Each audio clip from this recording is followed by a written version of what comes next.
নমস্কার বন্ধুরা, simple life with প্রতিমা অন্য একটি ব্লগে স্বাগতম জানাচ্ছি। আশা করি তোমরা সবাই ভালো আছো আর আমরাও ভালো আছি। সকাল সকাল স্নান করে ঠাকুর দিয়ে দিলাম, তারপরে চা খেয়ে নিলাম পাপড় দিয়ে। চাটা আর ভিডিও করা হলো না, যেহেতু ঘরে অতিথি থাকার জন্য এদিকে ভিডিও বানাবো অন্যদিকে রান্নাবান্না করবো, তার জন্য হয় না। কিন্তু একলা থাকার সময় ভিডিও বানানো হয়। তারপরে দিয়ে কড়াই গরম করে পেঁয়াজ সম্বাদ দিয়ে মশলাগুলো ভালোভাবে কষায় নেব।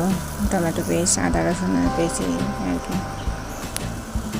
তারপরে মশলা ভালোভাবে কষানো হওয়ার পরে মাংসগুলো দিয়ে দেবো।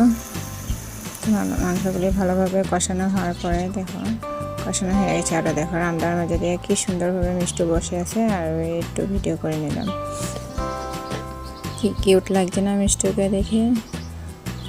এভাবে বসে থাকে ও পিঠের মধ্যে। তারপরে দিকে আবার রান্নাবান্না করছি, জল দিয়ে দিচ্ছি পরিমাণ মতো সিদ্ধ হওয়ার জন্য। তারপরে দেখো মাংস রান্না কমপ্লিট হয়ে গেছে। এখন গরম মশলা দিয়ে নামা নেব।